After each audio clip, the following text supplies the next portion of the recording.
क्यों? तो लिंग पुराण के अंदर और शिव महापुराण के अंदर वर्णन किया गया कि भगवान शंकर ने नंदी को वचन दिया था, सुनो नंदी। शंकर भगवान से नंदी कहता है हमारा भरण पोषण कैसे हो? शंकर भगवान कहते हैं नंदी मेरे शिवलिंग पर यदि, कई लोगों को थोड़ा ध्यान दीजिएगा, है बहुत कथा पर बहुत ध्यान देना, शिव महापुराण की कथा है, बार बार ऐसी कथा नहीं मिल सकती आपको। सुनोगे आप अपनी जगह पर, बहुत वक्ता हैं, बहुत प्रेम से बांचते हैं, पर जो कथा रस तत्व से आपको मिल जाए उसको ले लीजिए महाराज। कोई वस्तु, कोई भोजन आप बनाकर लेकर गए हो, कोई पकवान आप बनाकर लेकर गए हो, कोई फल लेकर गए हो, यदि शिवलिंग पर वो पकवान, वो मिठाई, वो फल टच हो गया तो वो खाने के योग्य नहीं रहता, वो घर पर लेकर मत आना, मंदिर में ही छोड़कर। यदि भोजन, पकवान, मिठाई, शिवलिंग यहां पर है और भोजन का भोग तुमने इतनी दूर से लगाया है, फल इतनी दूर रखा है, वो शिवलिंग पर टच नहीं करा गया है, तो उस प्रसाद को, उस फल को आप पा सकते हो, उसको खा सकते हो। पर जो शिवलिंग पर टच हो गया फिर वो केवल नंदी, श्रृंगी, भृंगी, प्रेतों का, भूतों का, आहूतों का भाग होता है।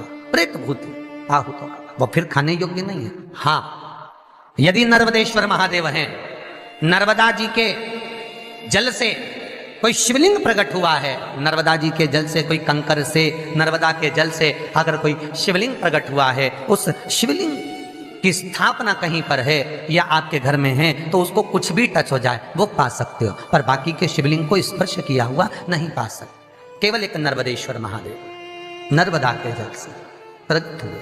कई लोग पूछते हैं ये सांप है कौन, ये सर्प है कौन, तो उसको बताओ ये भगवान शंकर के गले में जो एक सांप पड़ा हुआ है ये भगवान विष्णु हैं। और शंकर भगवान के सिर पर जो जटा में सांप दिखता है, वो हाथ में सांप बंधे रहते हैं, वो दो हाथों में, कमर पर, सिर पर, केशों पर जो सांप 5 नजर आते हैं वो, तो बताओ ये शंकर भगवान की 5 लड़कियां हैं, जया, विषहरा, शामली बारी, दो तली और देव। ये 5 लड़कियां भगवान शंकर के इर्द गिर्द घूमती हैं, आस पास भ्रमण करती हैं, सभी ये शिव की बेटियां भगवान शंकर के साथ भ्रमण करती हैं। 5 जया, विषहरा, शामली बारी, दो तली और देव, ये जो 5 पुत्रियां थी शंकर भगवान की, ये वासुकी को दी गई थी महाराज, क्योंकि ये सर्प की योनि में थी, इसलिए ये वासुकी नाग को प्रदान करी गई थी। वासुकी नाग कौन सा? जिसने मंथन कराया। वासुकी नाग कौन सा? जिसके फण पर पूर्ण पृथ्वी विराजमान है। वासुकी नाग कौन सा?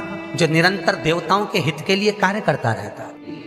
एक पान के पत्ते के ऊपर, मात्र पान जानते हो, वो खाने वाला जो पान करता है उसका पत्ता, पान के पत्ते के ऊपर जो चंदन से शंकर के नाम, पार्वती का नाम और ब्रह्माणी सरस्वती का नाम लेकर शिव को समर्पित कर दे महाराज, उसकी भी तिथि बताइए, बड़ी सुंदर है।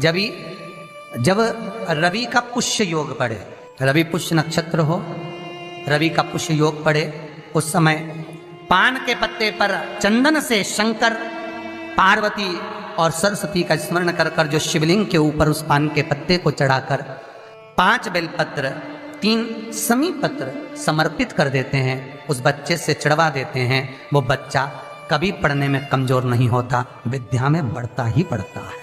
पलटकर माँ बाप को देखना ही नहीं पड़ेगा, बच्चे को कभी भी माँ को कहना ही नहीं पड़ेगा कि पढ़ने बैठ, वो खुद पढ़ेगा, रुचि से पढ़ेगा। 5 बेलपत्र, 3 समी पत्र समर्पित कर दें, भगवान शंकर का स्मरण करें और उस बच्चे को प्रणाम करवा कर वापिस लेकर आए। बच्चा विद्या में प्रबल होता है, विद्या प्रकट, भगवान शिव देने वाला है।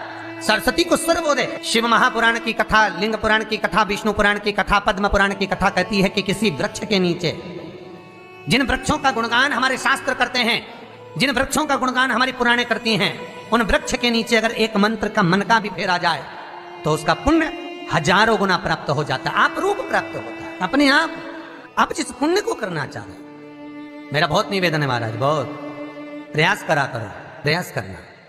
अगर हाथ के मनके की माला भी नहीं हो और किसी पीपल के पेड़ के नीचे 15 मिनट बैठने का मौका मिल गया, आंवले के वृक्ष के नीचे 5 मिनट बैठने का मौका मिल गया, किसी आंवले के वृक्ष के नीचे 5 मिनट बैठे हो ओम नमो नारायण का मंत्र का स्मरण कर लो, ओम नमो भगवते वासुदेवाय का जाप कर लो, बस उसका फल चौगुना हजारों गुना प्राप्त हो जाता है। शमी के पेड़ के नीचे बैठे हो, श्री शिवाय नमस्तुभ्यम का जाप करिए, चौगुना गुना फल मिलेगा, 1000 गुना फल। बेलपत्री के पेड़ के नीचे गए हो, ओम नमः शिवाय ओम का जाप करिए, फल मिलेगा। उस फल को हमें पाना है। कई लोग कहते हैं महाराज हम पूजन बहुत करते हैं, हम पाठ करते हैं, हम अर्चना करते हैं, हम व्रत रखते हैं, हम उपासना करते हैं, हम दान करते हैं, हम पुण्य करते हैं, हम सत्कर्म करते हैं, उसके बाद भी दुख क्यों है? हम पूजन तो कर रहे हैं। आपके पेट में दर्द हुआ, मान लो आपके सिर में दर्द हुआ, अब सिर में दर्द हुआ तो आपने गोली तो खाई, एनासिन भी खाई, क्रोसिन भी खाई, डिस्परिन भी खाई, कॉम्बिफ्लिन भी खाई, ना जाने कहां की गोलियां खा गए, सिर में दर्द था और 4-5 तरह की गोली खा गए। तुमने जब तो गोली खा ली और गोली खाने के बाद तुम्हें थोड़ा सा असर भी हो गया, पर इतनी गोलियां जो खाई है तो बाद में रिएक्शन तो करेगी, कुछ तकलीफ तो देगी, कुछ गर्मी तो करेगी, बीपी शुगर ऊंचा नीचा कर सकती है, नहीं पाई। उसी तरह मंत्र, माला, पाठ, जप, अनुष्ठान फल कब देते हैं और फल कब नहीं देते, ये शिव महापुराण की उमा संहिता कह रही है। शिव महापुराण का उमा खंड, पार्वती खंड को अच्छे से पढ़िए तो उसमें बताया है, उसमें वर्णन किया है। हम पाठ करने बैठे, इतनी बड़ी पोथी लेके लोग बैठ जाते हैं, पहले राम रक्षा स्तोत्र पढ़ लिए, फिर ये पढ़ लिए, गीता जी का अध्याय पढ़ लिया, ये पढ़ लिया, ये चालीसा, दुर्गा चालीसा, शिव चालीसा, तांडव, ये मंत्र जप लो, वो मंत्र जप लो, फिर कोई महाराज बता गया वो मंत्र जप लो, फिर कोई महाराज बता गया वो मंत्र जप लो, ये वाला देवता ला के अलमारी में रख लो। इतनी बड़ी पूजन की अलमारी, बस इतनी बड़ी, ज्यादा से ज्यादा होगी तो इतना बड़ा पूजन का घर, कमरा, उसमें इतना सारा देवता। रामेश्वर गई तो उनको ले आई, जगन्नाथ जी गई तो उनको ले आई, द्वारका गई तो उनको ले आई, वृंदावन गई तो उनको ले आई, महाकालेश्वर गई तो उनको ले आई, सारा देवी देवता वहीं बैठा, पितृदेव, ये देव, कुल देवी, शंख देव, घंटी देव, दिया देव, सब उसी में, गणेश जी, शंकर जी, हनुमान जी, राम जी, सब भरा बड़ा। और पूजन करने सुबह से आई, सुबह से इतनी सी शक्कर लाई कटोरी में, इतनी सी शक्कर कटोरी में, भगवान को नहला धुला के कटोरी धर दी, इतनी बड़ी अलमारी में सारा देवता ऐसा कसा कसाया बैठा है, सारा देव। तीर्थ करने फिर गई तो गणेश जी शंकर भगवान से बोले पिताजी फिर जा रही है। शंकर भगवान बोले बेटा खसक के बैठो, फिर पकड़ के लाएगी किसी के, बैठ फिर लाएगी किसी, फिर ले आई, फिर रख दिया। पूजन करने आई, कलश रख दिया, मंदिर में ही ढुल गया, भगवान पूरा गीला हो गया। गणेश जी शंकर जी से बोले पिताजी पूरा गीला करके चली गई। शंकर भगवान बोले बेटा तो कल ही आएगी, दिया लगा के गई तो गीले में बैठो, अब नहीं आने वाली।